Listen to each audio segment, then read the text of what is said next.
지난번에 우리가 항상 기도하는 것이 뭐냐는 거 공부했었죠. 네. 그래서 예수님이 성전과 관련해서 예수님이 어떤 일들을 하셨는가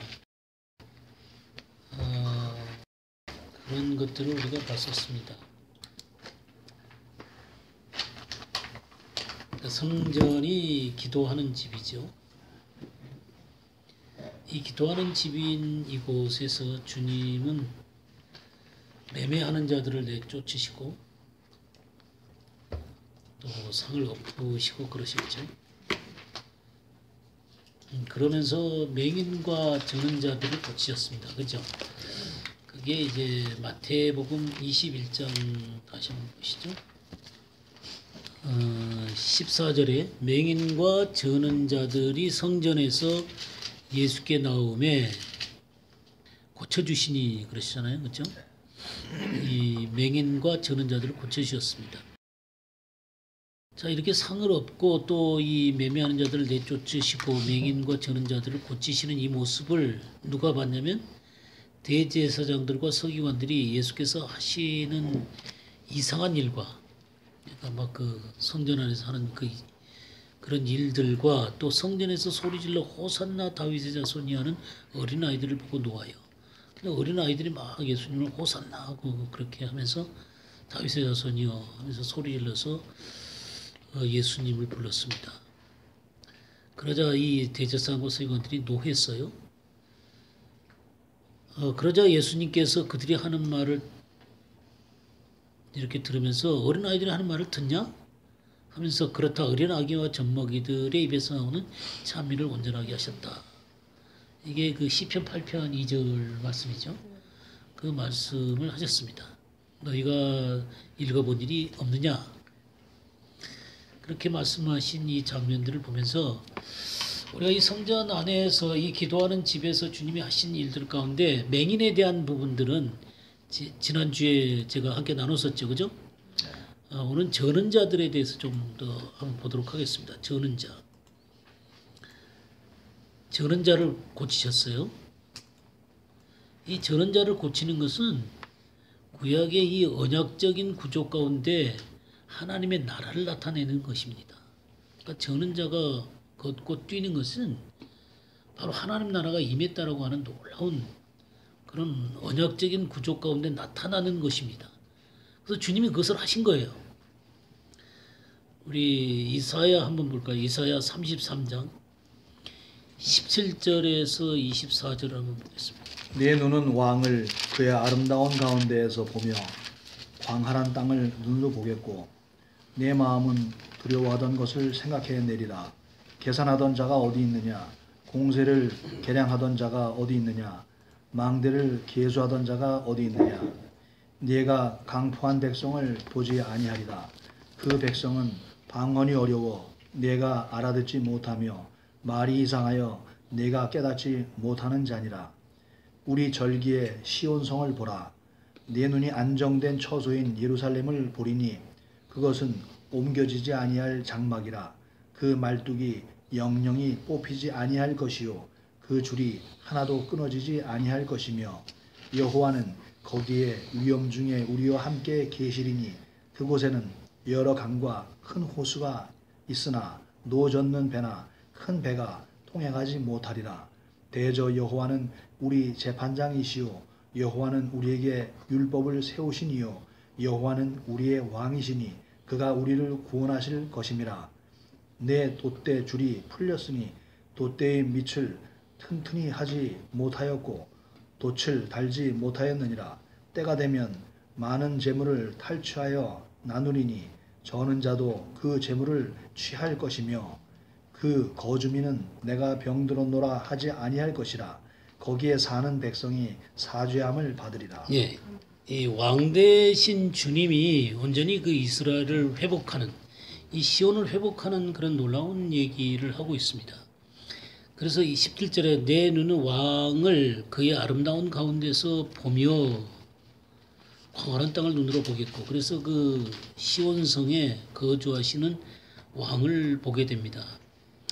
근데 이 이스라엘 백성들을 두렵게 했던 것들이 있었어요. 그들이 뭐냐면 19절에 강포한 백성입니다.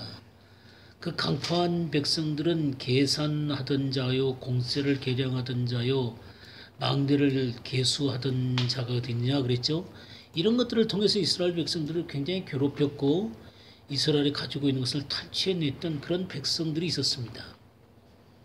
그런데 이런 백성들을 다시는 볼 수가 없다는 것이죠. 왕이 다스리게 된 우리 주님이 오셔서 완전히 이스라엘을 회복함으로 말미암아 그런 것들을 다시는 볼 수 없다는 것입니다. 그래서 그 왕이 다스리니까 20절에 그 절기의 시온성을 보라. 내 눈이 안정된 처소인 예루살렘을 보리니. 이 안정되게 완전히 그 회복된 시온의 모습을 보게 됩니다. 그 말뚝이 영영이 뽑히지 아니할 것이요 그 줄이 하나도 끊어지지 아니할 것이다. 그러니까 견고하게 서서 그 성이 영원하게 영광스럽게 서 있을 것이다라는 얘기를 하고 있습니다.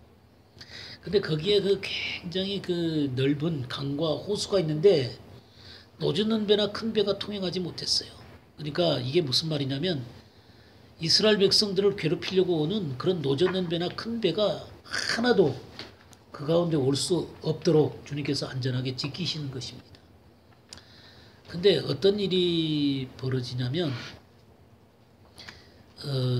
23절에 보면 내 돛대줄이 풀렸으니 돛대 밑을 튼튼히 하지 못하였고 돛대줄이 풀려갖고 돛대 밑을 튼튼히 하지 못하면 돛을 달 수가 있습니까 없습니까?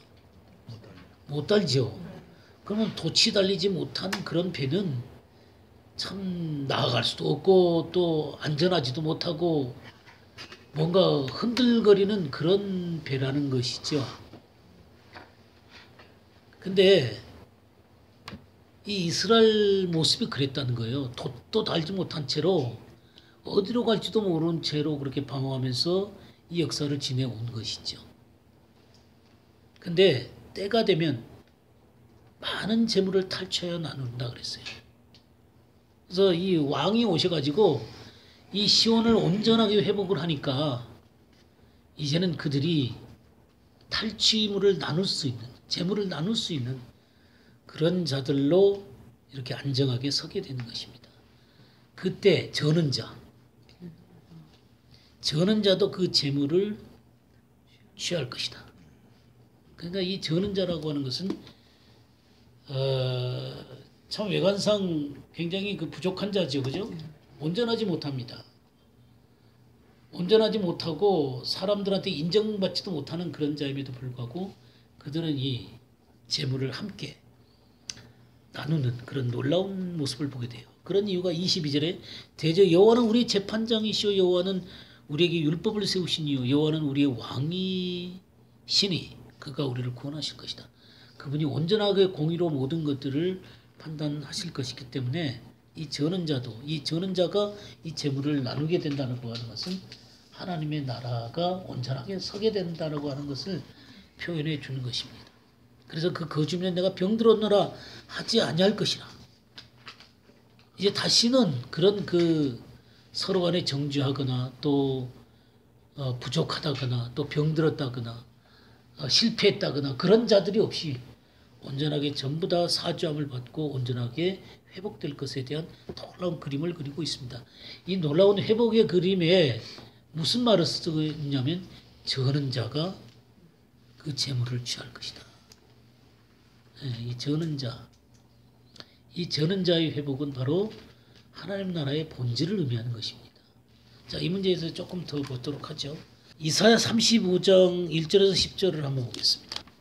광야와 메마른 땅이 기뻐하며 사막이 백합화같이 피어 즐거워하며 무성하게 피어 기쁜 노래로 즐거워하며 레바논의 영광과 갈멜과 사론의 아름다움을 얻을 것이다. 그것들이 여호와의 영광 곧 우리 하나님의 아름다움을 보리로다. 너희는 약한 손을 강하게 하여 주며 떨리는 무릎을 굳게 하여 주며 겁내는 자에게 이르기를 너는 굳세게 하라 두려워 말라. 보라 너희 하나님이 오사 보수하시며 보복하여 주실 것이라. 그가 오사 너희를 구하시리라 하라. 그때에 소경의 눈이 밝을 것이며 규모거리의 귀가 열릴 것이며 그때에 저는 자는 사슴같이 뛸 것이며 벙어리의 혀는 노래하리니 이는 광야에서 물이 솟겠고 사막에서 시내가 흐를 것임이라. 뜨거운 사막이 변하여 못이 될 것이며 메마른 땅이 변하여 원천이 될 것이며 시랑에 눕던 곳에 풀과 갈대와 부들이 날 것이며 거기 대로가 있어 그 길을 거룩한 길이라 일컫는 바 되리니 깨끗이 못한 자는 지나지 못하겠고 오직 구속함을 입은 자들을 위하여 있게 된 것이라.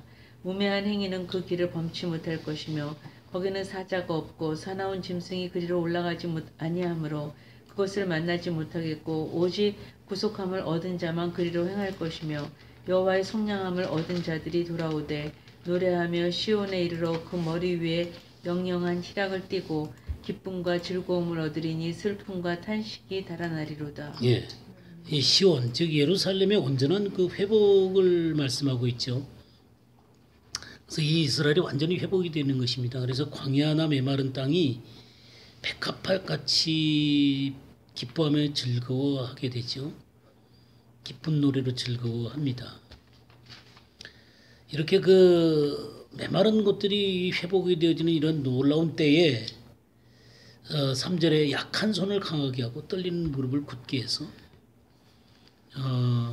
하나님이 이스라엘을 두렵게 했고 겁내게 했고 멸망시켰던 그 모든 것들을 전부 다 보복하시고 그들을 구원해 내시는 것입니다.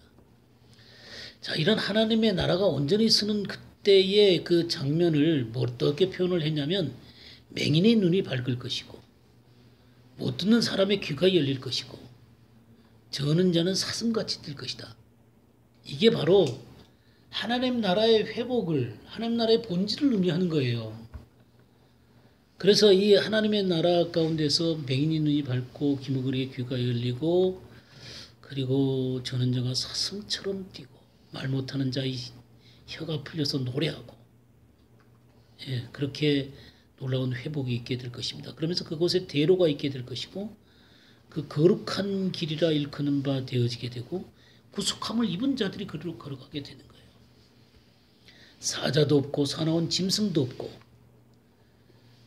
구속함을 받은 자만 그리로 행할 것입니다. 그러면서 이 속량을 받은 자들이 노래하면서 시온에 이르러 그 머리 위에 영영한 희락을 띠고 기쁨과 즐거움을 얻으니 슬픔과 탄식이 달아나게 되는 완전하게 회복된 이 시온의 회복을 보게 됩니다. 주님은 이 이스라엘의 이 회복과 이 온 세상의 회복을 이런 놀라운 노래로 나타내고 있어요. 이 일을 위해서 누가 오신 것이냐면 메시아 되신 주님이 오신 것입니다. 그래서 이 메시아 되신 주님이 오셔갖고 한 일들 가운데 맹인의 눈을 뜨게 하시고 이 저는 자를 회복시키는 것은 뭘 의미하냐면 바로 이 하나님의 나라가 도래했다라고 하는 것을 보여주고 있는 거예요. 그러니까 이 저는 자가 고침을 받았다.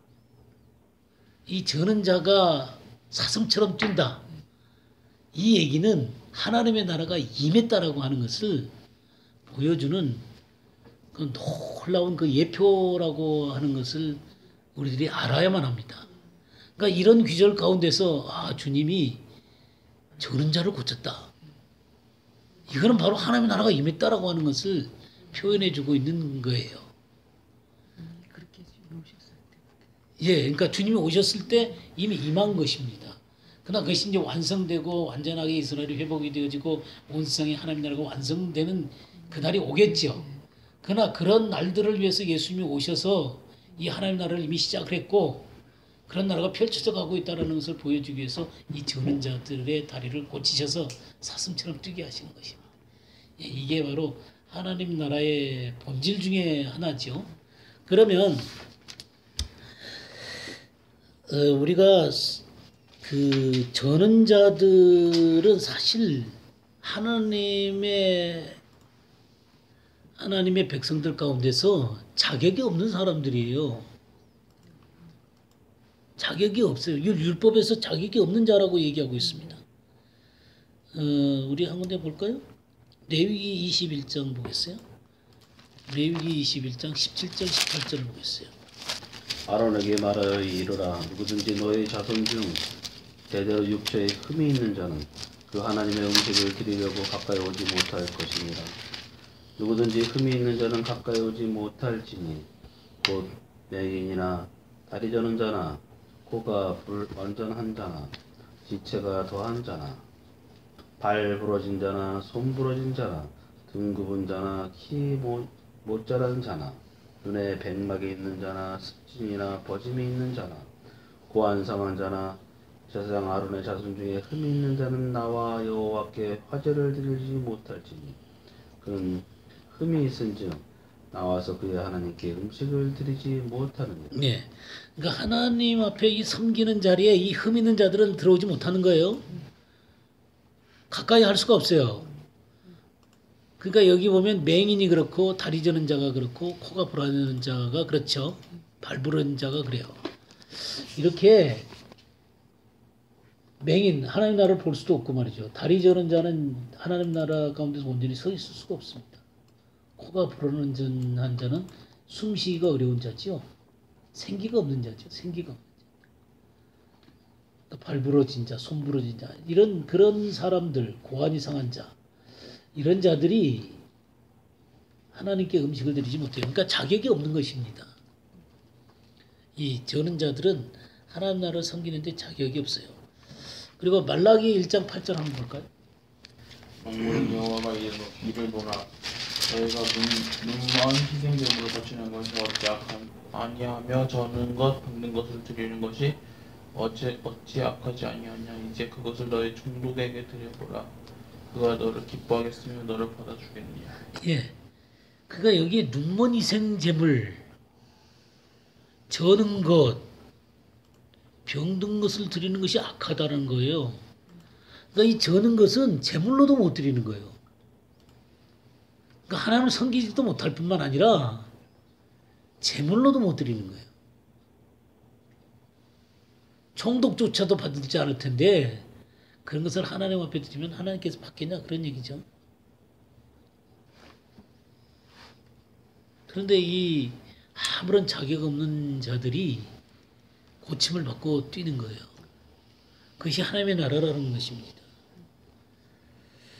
6월절이 패삭이에요. 패사흐, 패삭. 6월절이 패사흐, 패삭인데요. 이 패사흐가 어디서 나오냐면 파사흐에서 나옵니다. 파사흐, 파사흐. 그러니까 패사흐가 파사흐에서 나와요. 근데 이 파사흐가 절름발이에요. 그러니까 6월절이 패사흐인데 이게 파사흐에서 나왔어요. 절름발에서 나왔어요. 이 파사흐의 뜻이 또 뛰다, 넘어가다 그런 의미들을 갖고 있어요. 절름발이 또 뛰다, 넘어가다 그런 의미들을 갖고 있어요. 우리 이사야 31장 5절 한번 볼까요? 새가 날개치며 그 새끼를 보호함 같이 나 만군의 여호와가 예루살렘을 보호할 것이라. 그것을 호위하며 건지며 뛰어넘어 구원하리라 하셨는데. 예. 그 뛰어넘으라는 말 있죠. 예, 이게 파사흐예요. 파사. 새가 날개치며 그 새끼를 보호함 같이 나 만군의 여호와가 예루살렘을 보호할 것이라. 그것을 위하여 건지며 뛰어넘어 구원하리라. 이 뛰어넘다. 이게 파사예요. 파사. 절름발인데 파사라는 의미를 갖고 있습니다. 이 뛰다라는 의미를 갖고 있어요. 또 열왕기상 18장 26절 한번 볼까요? 저희가 그 받은 송아지를 취하여 잡고 아침부터 낮까지 바알의 이름을 불러 가로되 바알이여 우리에게 응답하소서 하나 아무 소리도 없고 아무 응답하는 자도 없으므로 저희가 그 쌓은 단 주위에서 뛰놀더라. 이 뛰놀더라. 이 뛰놀더라가 바로 파사예요. 파사. 그러니까 이렇게 그 뛰어서 넘어가는 것도 파사하고 이렇게 막 뛰면서 막 그러는 것도 이 파사예요. 파사. 근데 참 재밌죠. 6월절이 그 단어에서 나왔어요. 네. 그러니까 여기에는 놀라운 의미가 들어있는 것입니다. 6월절 어린 양이신 예수 그리스도를 먹을 때만이 그들이 뛰어넘을 수 있는 거예요. 이 절름발이가 뛸 수 있는 것입니다. 너무 기가 막히죠. 말들이 참. 근데 이 말이라는 게 이 이스라엘 이 히브리어라는 게 너무너무 참 재밌어요. 그러니까 6월절과 우리가 절름발이를 연결시킬 수가 없죠. 근데 이게 같은 어근을 갖고 있어요. 그러니까 거기에는 6월절 어린 양 대신 예수 그리스도가 죽임을 당하고 그것을 먹을 때만이 진정으로 뛰는 자가 될 수 있다는 것이죠.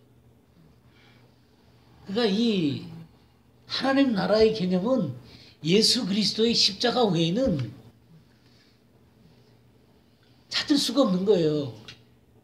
그 예수 그리스도를 만날 때만이 진정으로 하나님 나라가 시작이 되는 거예요. 놀랍죠? 우리 창세기 3장 15절 볼까요? 내가 너로 여자와 원수가 되게 하고 내 후손도 여자의 후손과 원수가 되리니 여자의 후손은 내 머리를 상하게 할 것이요 너는 그의 발꿈치를 상하게 할 것이니라 하시고. 예. 여기 발꿈치를 상한다 그랬죠? 발꿈치를 상하면 어떻게 돼요? 예, 전자가 되는 것입니다. 예, 발꿈치를 상하게 되면 전자가 되는 거예요. 근데 이 발꿈치라는 게 히브리 말로 아케브예요. 아케브. 근데 이 아케브라는 게 아카브에서 왔어요. 근데 이 아카브가 뭐냐면 속임수입니다. 속임수. 네, 속임수예요. 그러니까 이 사단이 이 속임수로 인간을 넘어뜨린 거죠. 절름발이가 되게 한 거예요. 하나님 앞에 바르게 설 수 없는 절름발이가 되게 한 거예요. 이게 사단의 속임수예요. 근데 주님이 발꿈치를 상하게 됨으로 말미암아 그 속임수를 끊어버리신 거예요. 대신 당하심으로. 절개되심으로 말미암아 사단의 머리를 깨트려 버리시는 거예요. 그러니까 주님의 십자가라고 하는 게 발꿈치가 상하게 되는 거거든요. 그러니까 인간이 이 속임수에 의해서 이 권세를 잃어버리고 죄 가운데 빠졌는데 주님이 그 모든 속임수를 자신의 그 십자가를 통해서 완전히 당하신 것이죠. 그 죄악을 담당하심으로 말미암아 오히려 그 절름발이가 된 예수님이 사단의 머리를 깨트리신 거예요. 완전히 회복시키기 위해서. 우리 창세기 27장 36절 한번 볼까요? 에서가 가로되 그의 이름을 야곱이라 하며 합당치 아니하니까 그가 나를 속임이 이것이 두 번째니이다. 전에는 나의 장자 명분을 빼앗고 이제는 내 복을 빼앗았나이다. 또 가로되 아버지께서 나를 위하여 빌 복을 남기지 아니하셨나이까. 그 속임 있죠. 바로 이 속임이 아캅이에요. 아캅. 속여 뺏는 거예요. 이 사단이 속여 뺏은 거예요. 네, 발꿈치지 않고. 야곱의 인생이 속고 속이는 삶이었거든요. 근데 하나님이 그 다리를 갖다가 절개함으로 말미암아 거기서 완전히 해방되게 하시는 거예요. 그러니까 저는 자가 이 회복된다라고 하는 개념 가운데 이런 놀라운 의미들이 다 들어있는 거예요. 저는 자가 이 회복되는 이 개념은 완전히 하나님 나라가 임하는 개념이에요. 그러니까 우리는 참 성경에 나오는 이 작은 얘기 있죠. 이런 것들이 가지고 있는 어마어마한 얘기들을 우리는 잘 알아야 돼요. 율법 1.1에 작은 소자 하나, 이런 것들이 성경에 너무너무 중요한 개념들이에요. 그러니까 지금 이런 것들은요, 구약 성경을 이해하는 굉장히 중요한 열쇠예요. 아니 구약만이 아니라 하나님 나라를 이해하는 전체적으로 굉장히 중요한 개념들이에요. 예. 그러니까 이런 것들을 알아야만 이 성경에 흘러가는 하나님의 마음들을 이해할 수 있는 거예요.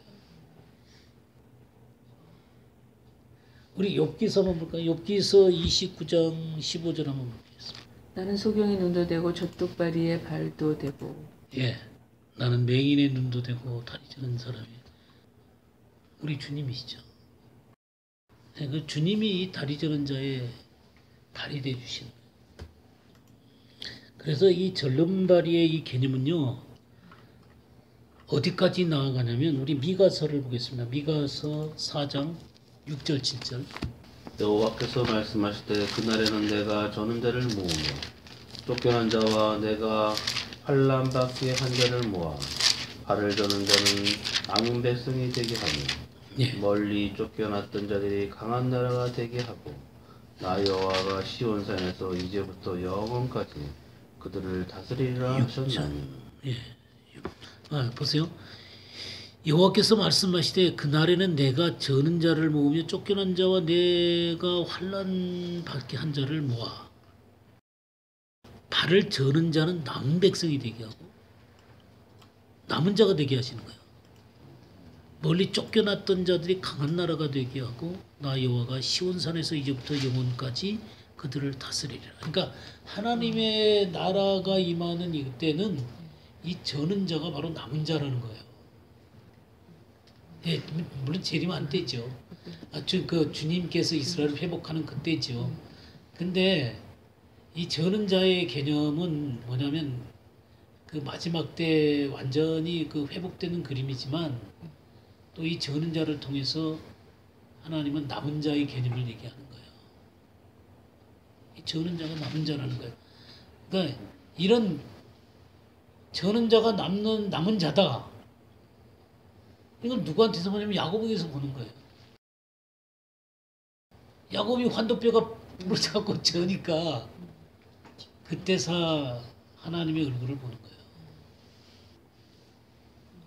하나님만 의지하게 되는 거죠. 이 저는 자가 됐을 때 하나님이 나타나는 거예요. 하나님의 군대가 나타나는 거예요. 그래서 야복강도 뛰어넘고 에서도 뛰어넘고 하나님의 얼굴을 보는 거예요. 그래서 그 이름이 이스라엘이 되는 거예요. 그러니까 이 저는 자의 개념은 단순하게 구원받는다는 의미만이 아니라 남은 자의 개념으로 나타나는 거예요. 좀 미가서가 그걸 얘기해 주는 거예요. 그러니까 하나님만 의지하는 자가 됐다 이 말이죠. 이제 혼자 쓸 수가 없잖아요. 그래서 히브리서 11장 21절 한번 봐보세요. 믿음으로 야곱은 죽을 때 요셉의 각 아들에게 축복하고 그 지팡이 머리에 의지하여 경배하는. 그러니까 그는 평생을 절면서 다녔고 지팡이 없이는 다닐 수가 없었어요. 그렇게 살았을 뿐만 아니라 죽을 때조차도 지팡이 머리에 의지해서 경배하는 자가 됐어요. 진짜 저는 자가 되셔야 돼요. 진짜 저는 자가 되셔야 되겠죠? 우리 똑바로 다 잘하려고 막 그러잖아요. 그러니까 저는 자가 되는 것을 부끄러워하지 마세요. 우린 주님 없이 설 수 없는 자들이에요. 그러니까 이 진짜 저는 자가 된다는 게 중요한 거예요. 근데 자기가 절지 않는다고 얘기를 하니까 자꾸만 주님이 자격 없는 자라고 얘기하는 거예요. 네, 그러니까 자기 스스로가 저는 자가 아니라는 거죠. 완전한 자라는 거죠. 자기는 본다는 거죠. 그러니까 너희 죄가 그저 있느니라 그랬잖아요. 그러니까 진짜 하나님 나라를 소유한 자는 가난한 자일 수밖에 없고 궁핍한 자일 수밖에 없어요. 그리고 마음이 상한 자일 수밖에 없어요. 자기 의가 하나도 없는 거예요. 너무 놀랍죠? 예, 그렇죠. 자기가 잘났지 못하는 것에 대해서 감사할 필요가 있죠. 내세울 거 없는 자니까 주님이 날 찾아주신 거지. 이 사도의 행전을 우리가 이렇게 보잖아요. 근데 사도행전이 진행해가면서 바로 3장에 안진뱅이를 일으키는 장면이 나와요. 예, 그러니까 저는 누가가 의도적으로 3장을 내세웠다고 생각해요. 하나님 나라가 강력하게 진행되고 있다는 것을 표현하기 위해서 사도행전 3장에 안진뱅이를 일으킨 거라고 생각해요. 네. 성령이 임하시고 복음이 증거되고 난 다음에 바로 3장에 나온단 말이에요. 저는 누가처럼 성경을 기가 막히게 잘한 사람이 참 드문 것 같아요. 사도행전, 누가복음과 사도행전을 이렇게 써놓은 거 보면요. 그가 유대인이 아니라는 게 얘기하는 사람들이 난 너무너무 이상해. 성경을 그렇게 기가 막히게 잘할 수가 없어요. 근데 이방인 일사래. 의사라는 건 있지만 저기 그 성경을 기가 막히게 잘하는 사람. 그래서 히브리서가 누가 할 것이다, 누가의 저기 그 책일 것이다라고 얘기하는 사람들이 많이 생겼어요. 예, 바울을 얘기하는 사람도 많지만 누가 할 것이다라고 얘기하는 사람도 많아요. 왜냐하면 성경이 그렇게 그 바울의 그 맥을 이으면서도 이 기가 막히게 이 구약과 이 모든 것들을 이게 통틀어서 할 수 있는 사람이 누굴까 생각하면 아볼로나 또 뭐 바울이나 그런 사람일 수도 있겠지만 누가일 수도 있겠다는 거죠. 저는 이 누가복음이나 사도행전, 이 사도행전 기가 막힌 책이에요. 이 이스라엘과 율법과 그 모든 것들을 모르면요, 이런 사도행전 같은 걸 쓸 수가 없어요. 네. 그리고 누가복음도 마찬가지예요. 제사장의 그 법도나 그런 것들을 모르고 어떻게 쓰겠어요? 처음부터 제사장이 나오는데. 예. 성전 안에까지 못 들어가잖아요. 그렇죠. 이방인은 못 들어갔죠. 성전 안에까지. 지금 이 사도행전 3장의 이것이 성전에서 이루어지는 사건이라는 거예요. 예수님이 지금 성전에서 맹인과 저런 자들을 고치셨잖아요. 만민이 기도하는 그 집에서 고치셨잖아요. 그러니까 이 베드로도 그 성전에서 이 미문이죠. 그러니까 그 미문에 앉은 맹인을 고치셨어. 그래갖고 이 사람이 성전 안으로 뛰어들어가잖아요. 그래도 기뻐 뛰잖아요. 근데 너무 재밌는 게 뭐냐면 제9시기도 시간에 베드로와 요한이 거기 들어가는 거예요. 그럼 제9시기도 시간은 3시를 얘기하는 거예요. 그러면 3시가 어디냐면 상번제 드리는 시간이에요.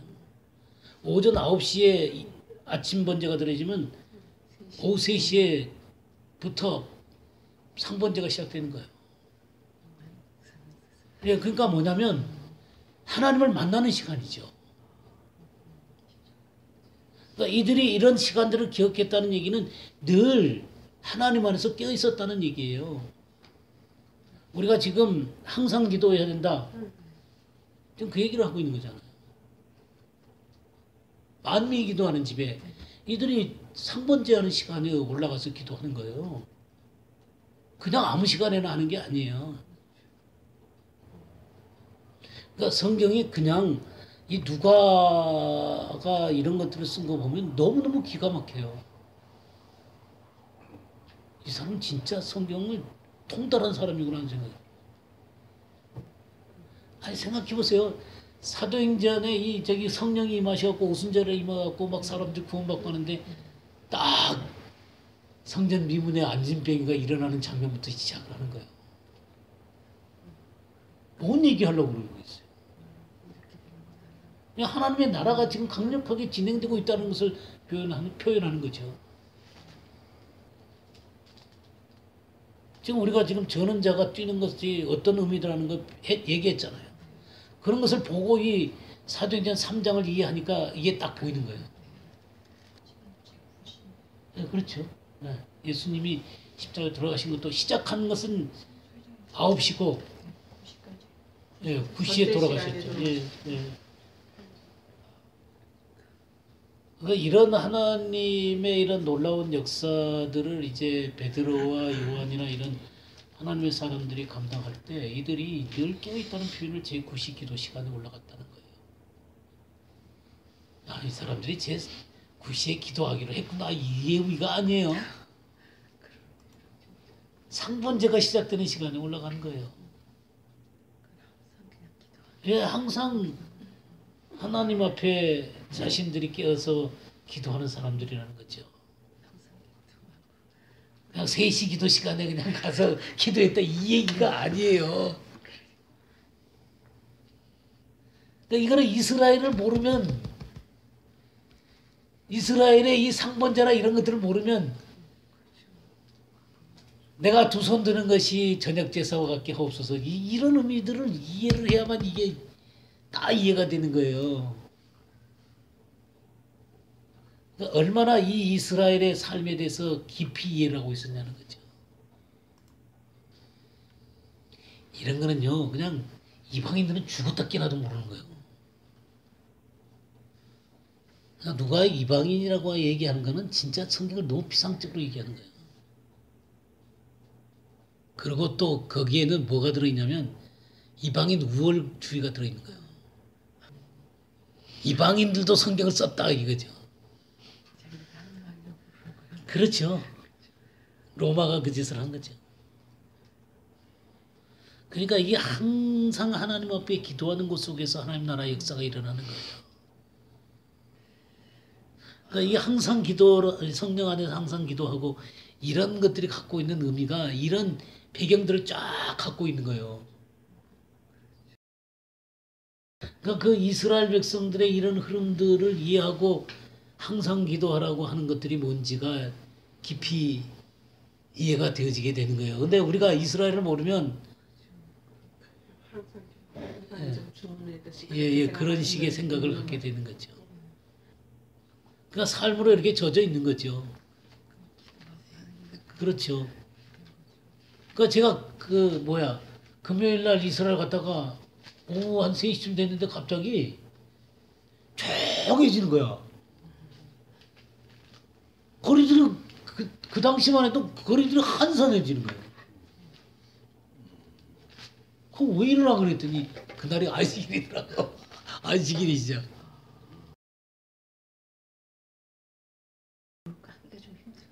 그리고 남는 것 있으면 제 가난한 사람들이 먹을 수 있도록 이렇게 내놔요. 시장에서 이제 다 팔고 좀 이런 거 남은 거 다 가져가게 이렇게 놔두더라고요. 아무나 그냥 가져갈 수 있게. 그래갖고 우리 IMF 때 우리 한국 사람들이 여기 견뎌낸 것 중에 하나가 금요일 날 오후에 그 사람들이 내놓은 거 그거 가지고 와서 먹고 그랬대요. 빵이랑 과일. 예, 아니 그 팔다가 남은 것들. 근데 이제 요새는 이제 저기 그 안식일 어기는 사람도 많이 일어나고 있어요. 점점 저기 그 세속적인 사람들이 점점 그를 특별히 저기 그 러시아에서 온 사람들. 자, 스바냐서 3장 19절 20절 합니다. 그때 내가 너를 괴롭게 하는 자를 다 벌하고 저는 자를 구원하며 쫓겨난 자를 모으며 온 세상에서 수욕받는 자에게 칭찬과 명성을 얻게 하리라. 내가 그때에 너희를 이끌고 그때에 너희를 모을지라. 내가 너희 목전에서 너희의 사로잡힘을 돌이킬 때에 너희에게 천하 만민 가운데서 명성과 칭찬을 얻게 하리라. 여호와의 말입니다. 예, 19절에 특별히 내가 너를 괴롭게 하는 자를 다 벌하고 저는 자를 구원하며 그랬죠. 칭찬과 명성을 얻게 하는 거예요.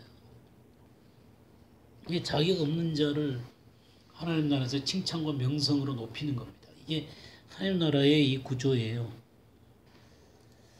그러니까 우리 이방인들, 자격 없는 이방인들이 하나님 나라에 들어올 수 있는 것입니다. 이 전은자들은 그 이스라엘 가운데서 정말 작은 자들일 수 있지만 또 이방인들처럼 아무 자격 없는 자일 수도 있죠. 그런 자들이 하나님 나라에 들어올 수 있는 것이죠. 예, 그렇죠. 예, 이 전은자가 이방인일 수도 있죠. 나일 수도 있고. 마태복음 8장 5절에서 13절 한번 보시죠. 예수께서 가버나움에 들어가시니 한 백부장이 나와 간구하여 가로되 주여 내 하인이 중풍병으로 집에 누워 몹시 괴로워하나이다. 가라사대 내가 가서 고쳐주리라. 백부장이 대답하여 가로되 주여 내 집에 들어오심을 나는 감당치 못하겠사오니 다만 말씀으로만 하옵소서. 그러면 내 하인이 낫겠사옵나이다. 나도 그의 남의 하수하에 있는 사람이요 내 아래도 군사가 있으니 이더러 가라 하면 가고 저더러 오라 하면 오고 내 종들로 이것을 하라 하면 하나이다. 예수께서 들으시고 기이 여겨 좇는 자들에게 이르시되 내가 진실로 너희에게 이르노니 이스라엘 중 아무에게도 이만한 믿음을 만나보지 못하였노라. 또 너희에게 이르노니 동서로부터 많은 사람이 이르러 아브라함과 이삭과 야곱과 함께 천국에 앉으려니와 나라의 본 자손들은 바깥 어두운 데 쫓겨나 거기서 울며 이를 갈미 있으리라. 예수께서 백부장에게 이르시되 가라 내 믿은 대로 될지어다 하시니 그 시로 하인이 나으니라. 예, 이 백부장이 이방인이죠. 그렇지만 그는 굉장히 가난했죠. 그리고 믿음이 있었어요. 그래서 말씀으로만 하옵소서 그럼 낫겠습니다. 그러니까 그 하인이 낫죠. 그런데 주인님이 하신 말씀이 뭐예요? 동서로부터 많은 사람이 이르러 아브라함과 이삭과 야곱과 함께 천국에 앉으려니와. 이 동서로부터라는 얘기는 이스라엘 나라 바깥에서부터 사람들이 이렇게 아브라함과 함께 앉을 수 있는 자들이 된다는 거예요. 근데 12절에 뭐라 했어요? 그 나라의 본 자손들은 바깥 어두운 데 쫓겨나가서 울며 이를 갈게 되리라. 그러니까 절지 않는다는 거죠. 자기네들은. 자격이 있다는 거예요. 네, 이스라엘 말하고 있는 것이죠. 그러니까 바깥 어두운 데 쫓겨나게 된다는 거죠. 자기가 저는 것을 알고 주님 앞에 다가오는 사람들에게 주님께서 이런 큰 은혜를 주시는 거예요. 이게 하나님 나라예요. 그러니까 이 성전이라고 하는 게 성전이라는 거 한번 찾아보죠. 이사야 56장을 한번 보겠습니다. 56장 6절에서 8절 보겠습니다.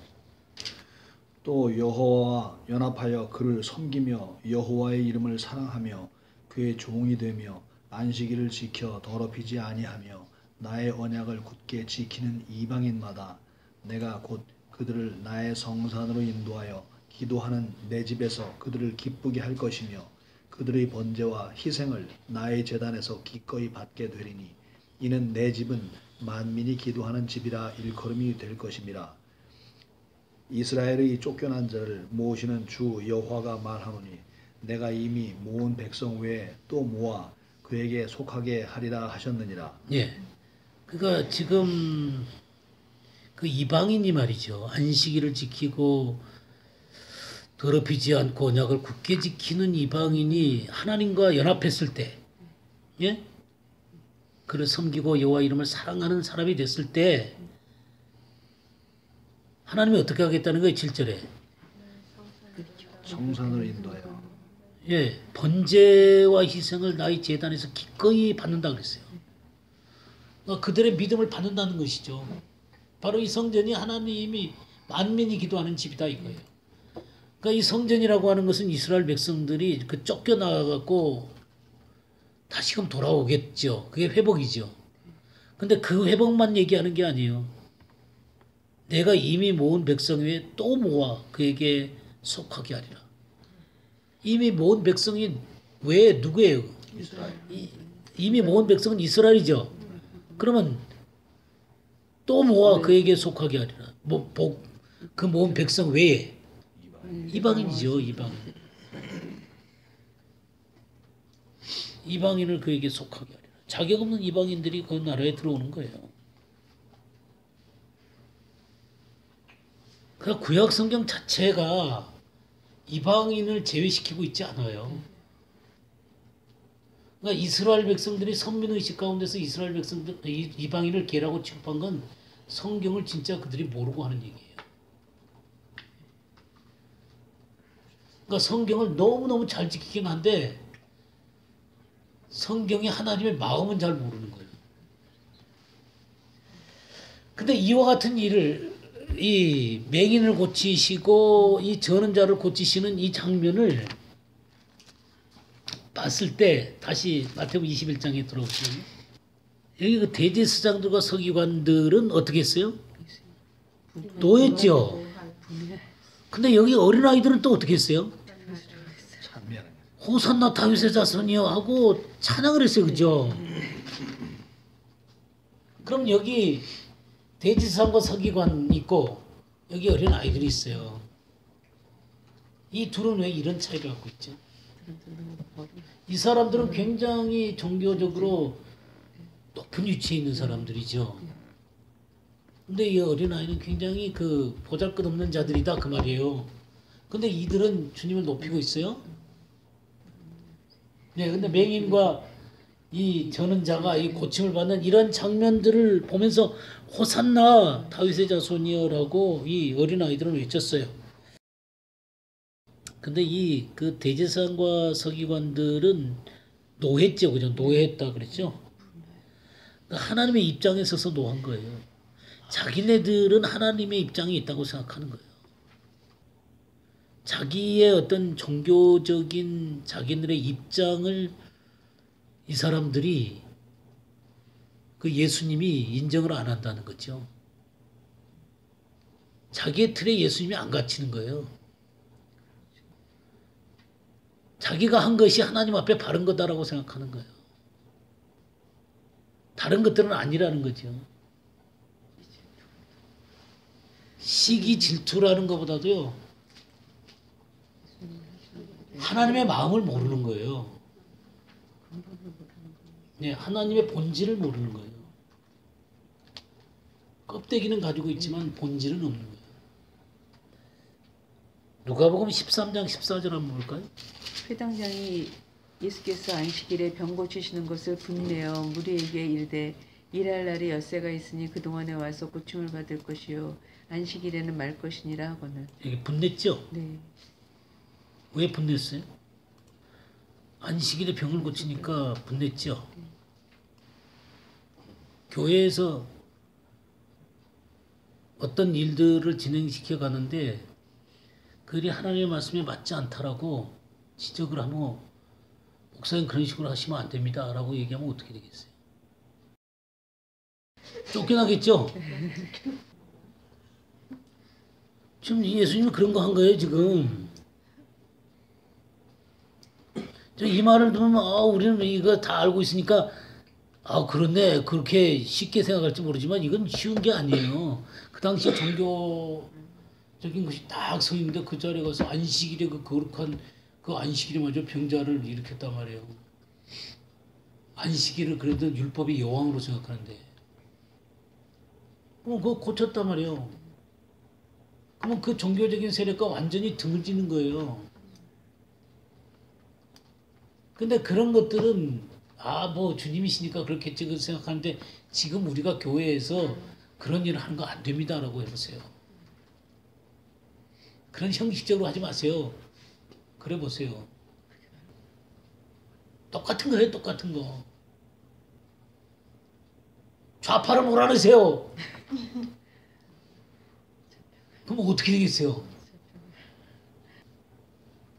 그럼 참 난리 나겠죠. 그죠? 그 분냈어요. 그런 예수님에 대해서 분을 냈어요. 그러니까 정말 이들이 겸손한 사람이라면 왜 예수님이 저런 것을 했을까? 정말 이 안식일에 병을 고치는 것이 정말 하나님 보시기에 합당하냐 안 하냐를 물었어야 됐겠죠. 그럼 저분은 왜 저런 일을 했을까? 근데 13절 보세요. 안수하시니 여자가 곧 펴고 하나님께 영광을 돌리니라 그랬죠. 하나님께 영광이 됐단 말이에요. 근데 얘네들은 분냈다고요. 하나님의 영광보다 중요한 건 자기들의 종교적인 체제지요. 자기 위치라고요. 자기 방식이라고요. 고쳤으니까 문제가 된다니까. 안수하시는 거 괜찮아요. 그죠? 일한 거죠, 일한 거. 그러니까 뭐냐면요. 기도만 했습니다. 병자들이 더 이상 병이 진행시키지 않도록 막는 것은 안식일을 지키는 거예요. 근데 병자를 낫도록 하게 하는 거는 안식일을 범하는 거예요. 그러니까 이게 이 대제사장과 서기관의 문제라면 이 어린 아이들은 호산나 하고 찬송을 했단 말이에요. 그러니까 어린아이들은 이 호산나라는 말이 무슨 말인지 아세요? 야샤예요, 야샤. 야샤. 예수하고 어가 똑같은 거예요. 구원하소서 하는 얘기예요. 이 시편 118편 한번 볼까요? 19절 말씀부터 25절까지 한번 보시죠. 내게 의의 문들을 열지어다. 내가 그리로 들어가서 여호와께 감사하리로다. 이는 여호와의 문이라. 의인들이 그리로 들어가리로다. 주께서 내게 응답하시고 나의 구원이 되셨으니 내가 주께 감사하리이다. 건축자가 버림들이 집 모퉁이의 머릿돌이 되었나니 이는 여호와께서 행하신 것이요 우리 눈에 기이한 바로다. 이날은 여호와께서 정하신 것이라. 이날에 우리가 즐거워하고 기뻐하리로다. 여호와여 구하옵나니 이제 구원하소서. 여호와여 우리가 구하옵나니 이제 형통하게 하소서. 예. 지금 이 호산나라고 그러는 건 요걸 갖다가 이 내용을 지금 알고 있다는 얘기예요. 지금 마태복음 21장 다시 보시죠. 거기에 15절에 호산나 다윗의 자손이여 하는 어린아이들을 보고 노했다 그랬죠. 바로 이 호산나가 여기 25절에 이제 구원하소서 하는 얘기예요. 여호와여 우리가 구하옵나니 이제 형통하게 없어서. 이제 구원하소서. 이 호산나 외치는 게 이 내용을 외친 거예요. 어린아이들은 예수님이 맹인을 고치고 저는 자를 고치고 하는 이 장면을 보면서 이 성전을 매매하는 자들 내쫓고 그 상을 뒤엎으면서 이 맹인과 이 저는 자들을 고치는 것을 보면서 이분이 메시아구나 걸 본 거예요. 예수아를 본 거란 말이에요. 네. 그분을 본 거란 말이에요. 근데 이 대지상과 서기관들은 이걸 볼 수가 없는 거예요. 자기의 이 종교적인 틀에 갇혀갖고는 볼 수가 없는 거예요. 이 어린아이 개념이라는 게 너무너무 중요한 거예요. 그래서요. 그러니까 이 내용이요. 우리 다시금 마태복음 21장 33절부터 좀 볼까요? 33절부터 46절까지 한번 보시죠. 다른 한 비유를 들으라. 한 집 주인이 포도원을 만들어 산 울타리로 두르고 거기에 즙지 않은 틀을 만들고 망대를 짓고 농부들에게 세로 주고 타국에 갔더니 열매 거둘 때가 가까움에 그 열매를 받으려고 자기 종들을 농부들에게 보내니 농부들이 종들을 잡아 하나는 심히 때리고 하나는 죽이고 하나는 돌로 쳤거늘 다시 다른 종들을 처음보다 많이 보내니 그들에게도 그렇게 하였는지라. 예, 거기까지 좀 우선 보시죠. 33절 보세요. 집주인이 포도원을 만들어 산 울타리를 두르고 거기에 즙자는 틀을 만들고 그랬죠. 이 포도원이 뭐냐면 이스라엘이 이스라엘. 하나님 나라라고요. 그 농부들한테 줬다는 얘기는 이스라엘 사람들에게 줬어요. 근데 열매 맺으라고 선지자들을 보내는 거예요. 종들을 보내는 거예요. 근데 종들을 보냈는데 어떻게 했어요? 심히 때리고 죽이고 그 다음에 보내고 선지자를 보내고 또 부지런히 보내죠. 이번에 선지자들을 보내고 부지런히 보냈다는 기사를 많이 보셨죠? 안 보셨어요? 예레미야서에 계속 나오죠? 그 얘기예요 지금. 다시 다른 종들을 처음보다 많이 보내니 그들에게도 그렇게 해서 죽이고 돌로 치고 하면서 거절하는 거예요. 37절부터 더 읽어주세요. 후에 자기 아들을 보내며 이르되 그들이 내 아들은 존대하리라 하였더니 농부들이 그 아들을 보고 서로 말하되 이는 상속자니 자 죽이고 그의 유산을 차지하자 하고 이에 잡아 포도원 밖에 내쫓아 죽였느니라. 이게 뭐예요? 예수님을 보냈는데 영문방에 가서 십자가에 못 박아 죽었어요. 그렇게 얘기한 거예요 지금. 자, 더 읽어주세요. 그러면 포도원 주인이 올 때 그 농부들을 어떻게 하겠느냐. 그들이 말하되 그 악한 자들을 진멸하고 포도원은 제때에 열매를 바칠 만한 다른 농부들에게 새로 줄지니이다. 예, 열매를 바칠 만한 다른 농부들, 이 사람들이 누구예요? 예, 이방인이고 남은 자들이에요. 진짜 이스라엘 가운데서 하나님의 말씀을 어린아이처럼 받는 사람들, 그리고 이방인들. 그 더 읽어주세요.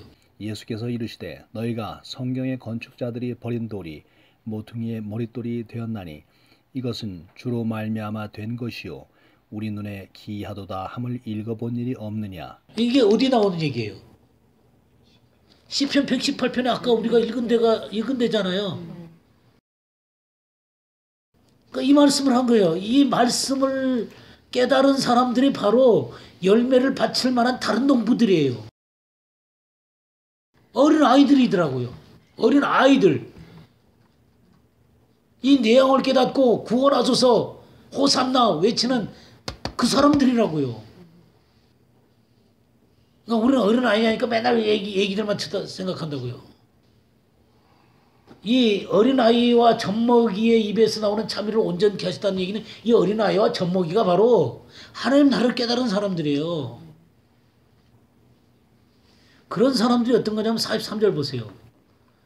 그러므로 내가 너희에게 이르노니 하나님의 나라를 너희는 빼앗기고 그 나라의 열매 맺는 백성이 받으리라 그랬죠. 그러니까 하나님 나라를 뺏겨버리는 거예요. 왜냐면 그것에 대해서 무지하기 때문에 맹인이 됐고 진짜 저는 자들이 돼갖고는 모르는 거예요. 근데 이 어린아이들은 이걸 봤단 말이에요. 그들이 바로 열매 맺는 백성이에요. 하나님 나라의 열매 맺는 백성. 그 사람들이 뭐냐면 44절 보세요. 이 돌 위에 떨어지는 자는 깨지겠고 이 돌이 사람 위에 떨어지면 그를 가루로 만들어 흩으리라. 이 돌이 누구예요? 예수님이죠. 건축자를 버린 돌이에요. 집 모퉁이에 머릿돌 대신 그분 위에 떨어지면 깨진단 말이에요. 그 사람의 육신이 깨지는 거예요. 그들의 사고가 깨지는 거예요. 그들의 종교적인 틀이 깨지는 거예요.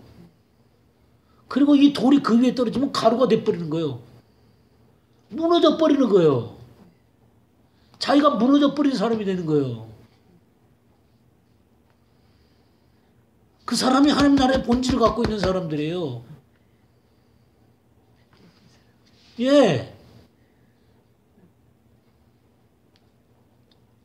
그들이 바로 하나님 나라의 열매를 맺는 백성이라 그 말이에요. 근데 45절 보세요. 대제사장들과 바리새인들이 예수의 비유를 듣고 자기들을 가리켜 말씀하신 줄 알고 잡고자 하나 무리가 무서워하니 이는 그들이 예수를 선지자로 아니라. 그러니까 이 사람들은 맨날 신앙생활을 사람들의 눈앞에서만 해요.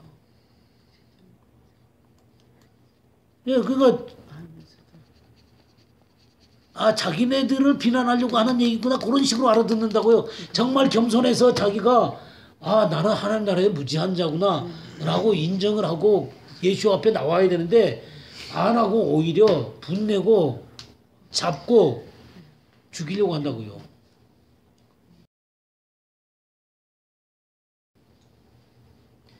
이 어린아이가 바로 하나님 나라의 중요한 개념이에요. 우리 조금 더 볼까요? 마태복음 18장 한번 보죠. 마태복음 18장 1절에서 14절 한번 볼까요? 그때 제자들이 예수께 나와 이르되 천국에서는 누가 크니까 예수께서 한 어린아이를 불러 그들 가운데 세우시고 이르시되 진실로 너희에게 이르노니 너희가 돌이켜 어린아이들과 같이 되지 아니하면 결단코 천국에 들어가지 못하리라. 그러므로 누구든지 이 어린아이와 같이 자기를 낮추는 사람이 천국에서 큰 자니라. 또 누구든지 내 이름으로 이른 어린아이 하나를 영접하면 곧 나를 영접하니니 누구든지 나를 믿는 이 작은 자 중 하나를 실족하게 하면 차라리 연자맷돌이 두목에 달려서 깊은 바다에 빠뜨려지는 것이 나으니라. 실족하게 하는 일들이 있음으로 말미암아 세상에 화가 있도다. 실족하게 하는 일이 없을 수는 없으나 실족하게 하는 그 사람에게는 화가 있도다. 만일 내 손이나 내 발이 너를 범죄하게 하거든 찍어내버리라. 장애인이나 다리 저는 자로 영생에 들어가는 것이 두 손과 두 발을 가지고 영원한 불에 던져지는 것보다 나아. 이거 조금 좀 이따가 보죠. 여기 보면 어린 아이 하나를 불렀죠. 2절에 그다음에 3절에도 어린아이가 나오죠. 4절에도 어린아이가 나오죠. 그를 자기를 낮추는 자다 그랬죠. 그다음에 영접한 어린아이 그 어린아이처럼 그렇게 영접하면 나를 영접한다 그랬죠. 그다음에 6절에 작은 자 그랬죠. 작은 자. 이 작은 자 똑같은 개념이에요. 자기를 낮추는 자, 어린아이 다 똑같은 개념이에요. 그 다음에 8절에 보면 뭐라 그랬어요? 장애인 나오죠. 또 다리 저는 자가 나오죠. 여기 다리 저는 자가 나오죠. 이게 하나님 나라의 개념이에요. 장애인 속에서, 다리 저는 자 속에서, 작은 자 속에서 하나님 나라를 봐야 된다고요. 그거 위대한 일 속에 있는 게 아니라 어린아이, 작은 자, 자기를 낮추는 자, 장애인, 다리 저는 자 속에 하나님 나라가 있다니까요. 예, 그 속에 하나님이 함께 하신다 그 말이에요. 더 읽어주세요. 9절부터. 만일 내 눈이 너를 범죄하게 하거든 빼어내버리라. 한 눈으로 영성에 들어가는 것이 두 눈을 가지고 지옥불에 던져지는 것보다 나으니라. 삼가 이 작은 자 중에 하나도 없이 여기지 말라. 너희에게 말하노니 그들의 천사들이 하늘에서 하늘에 계신 내 아버지의 얼굴을 항상 배우느니라. 너희 생각에는 어떠하냐? 만일 어떤 사람이 양 100마리가 있는데 그 중에 하나가 길을 잃었으면 그 99마리를 산에 두고 가서 길 잃은 양을 찾지 않겠느냐? 진실로 너희에게 이르노니 만일 찾으면 길을 잃지 아니한 99마리보다 이것을 더 기뻐하리라. 이와 같이 이 작은 자 중에 하나라도 잃은 것은 하늘에 계신 너희 아버지의 뜻이 아니니라. 예, 여기 눈 하나가 빠진 사람, 작은 자, 그리고 길 잃어버린 양. 그 작은 자 중에 하나라도 잃는 것은 하늘에 계신 너희 아버지 뜻이 아니니라. 그러니까 하나님 나라의 이 놀라운 본질들은 이런 그 연약함 속에 있는 거예요. 부족한 자들 속에 있는 거예요. 이런 어린아이들의 그 눈에 빛이 들어와서 하나님 나라가 깨닫게 되게 되는 것입니다.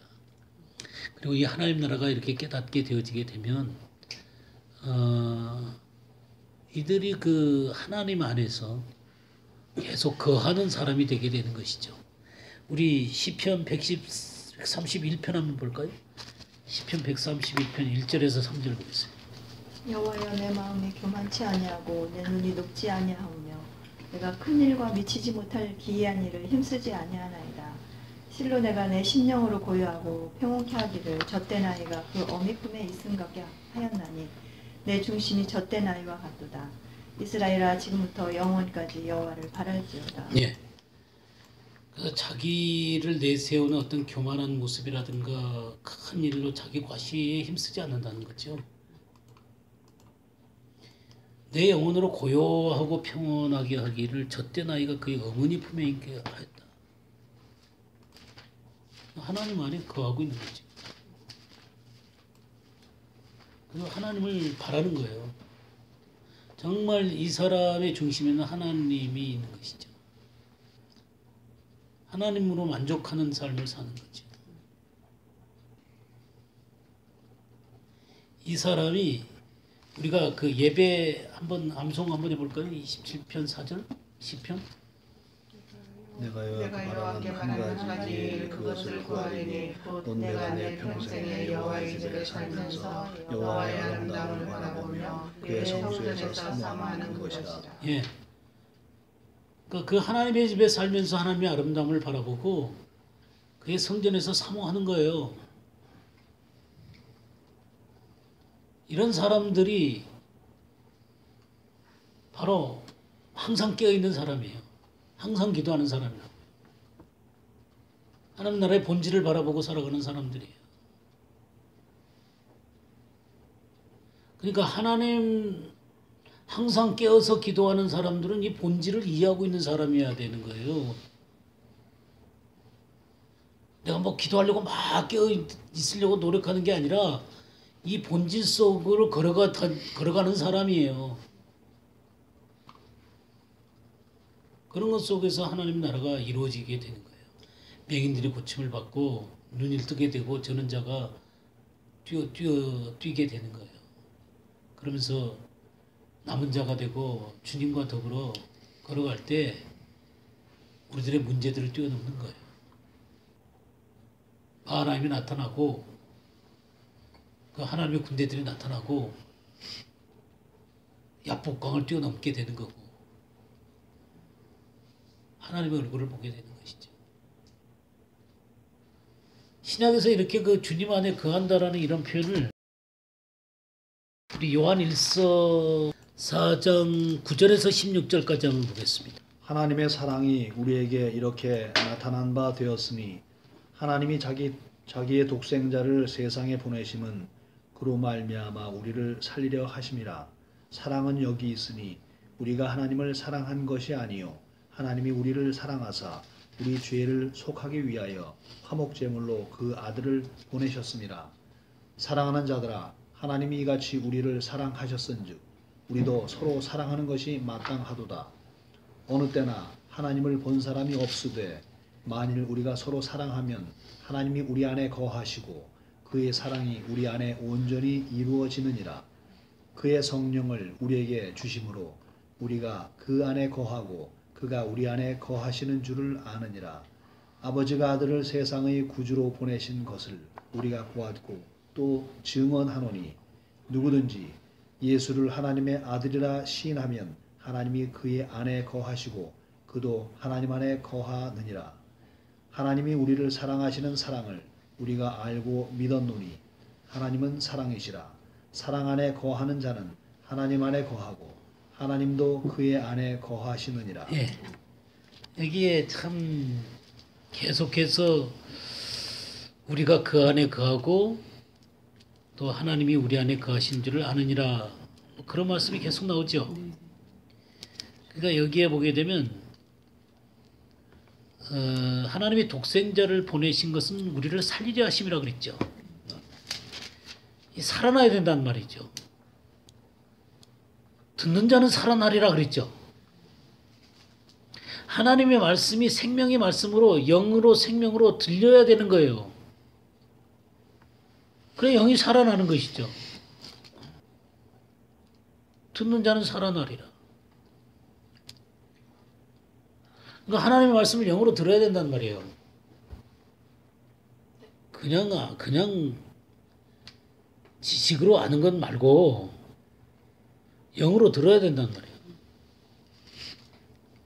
사랑은 여기 있으니 우리가 하나님을 사랑하는 것이 아니요 하나님이 우리를 사랑하사 우리 죄를 위하여 화목제물. 화목제물은 제가 여러 번 설명했죠. 하나님의 공의를 만족시킨 제물이라고 그랬죠. 그래서 사랑하는 자들아 하나님이 이같이 우리를 사랑하셨은즉 우리도 서로 사랑하는 것이 마땅하다. 그러면서 뭐라 그랬어요?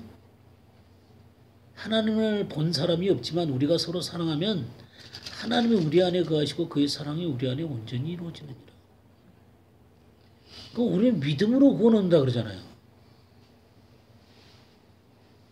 믿음으로 16절 보면 하나님이 우리를 사랑하시는 사랑을 우리가 알고 믿었노니 하나님은 사랑이시라. 근데 이 믿음을 그 다음에 뭐라고 표현했어요? 사랑 안에 거하는 자는 하나님 안에 거하고 하나님도 그의 안에 거하느니라. 그러니까 믿는 게 뭐예요? 사랑 안에 거하는 거예요. 그 사랑 안에 거하는 것을 12절에 뭐라고 표현했어요? 어느 때나 하나님을 본 사람이 없을 때 만일 우리가 서로 사랑하면 하나님이 우리 안에 거하시고 그의 사랑이 우리 안에 온전히 이루어지느니라. 그러니까 믿음을 사랑하고 똑같이 생각하셨어요. 그게 13절에는 어떻게 표현됐어요? 그의 성령을 우리에게 주심으로 우리가 그 안에 거하고 그가 우리 안에 거하신 줄을 아느니라. 그게 성령이 오셨다는 거예요. 믿는 것, 사랑하는 것, 성령이 오시는 것. 14절에 뭐라 그랬어요? 아버지가 아들을 세상에 구주로 보내는 것을 우리가 보았고 또 증언하느니. 보았다 그랬죠? 보았다는 게 뭐예요? 체험했다는 것이죠. 내가 보았고 주목했고 우리 손으로 만졌다 그런 표현이 있죠. 경험했다는 것이죠. 15절에 누구든지 예수를 하나님의 아들이라 시인하면 하나님이 그의 안에 거하시고 그도 우리 안에 거하느니라. 여기 시인한다. 마태복음 10장 32절 한번 볼까요? 누구든지 사람 앞에서 나를 시인하면 나도 하늘에 계신 내 아버지 앞에서 저를 시인할 것이요. 이게 시인하는 거예요. 사람 앞에서 나를 시인하면 나도 하나님 하늘에 계신 내 아버지 앞에서 그를 시인한다. 그러니까 내가 믿습니다 뭐 표현한다라고 하는 게 사람들 앞에서 하셔야 된다 그 말이죠. 이것을 조금 더 표현하기 위해서 디도서 1장 15절인가 16절. 깨끗한 자들에게는 모든 것이 깨끗하나 더럽고 믿지 아니하는 자들에게는 아무것도 깨끗한 것이 없고 오직 그들의 마음과 양심이 더러운지라. 그들이 하나님을 시인하나 행위로는 부인하니 가증한 자여 복종하지 아니하는 자여 모든 선한 일을 버리는 자니라. 예, 여기 보세요. 이게 시인이에요. 하나님을 시인하나 행위로는 부인하니 가증한 자여 복종하지 않은 자여 모든 선한 일을 버리는 자니라. 그러니까 시인이라고 하는 것은 입으로 시인할 뿐만 아니라 모든 행동으로도 시인해야 된다는 거예요. 그러니까 주님 안에 거한다. 하나님이 우리 안에 거한다라고 하는 것은 믿는다. 저기 시인한다. 또 성령님이 계신다. 사랑한다. 다 똑같은 말이죠. 그러니까 성령 안에서 깨어서 살아가는 사람을 얘기하는 거예요. 성령을 따라 살아가는 사람을 얘기하는 거예요. 그래야 항상 기도할 수가 있는 거예요. 하나님 나라가 그 안에서 살아 움직이는 사람을 얘기하는 것이죠. 항상 기도한다는 내용들이 뭔지 이제 감이 오시죠? 네? 네. 그런 것이 항상 기도하는 것입니다. 쉬지 않고 기도하는 거예요. 정해놓은 시간에 가서 그냥 꼬박꼬박 기도하는 게 아니라 물론 그것도 하지요. 그것도 하지만 늘 그 하나님의 나라가 그 속에서 살아 움직이는 사람을 얘기하는 거예요. 오늘 여기까지 하죠.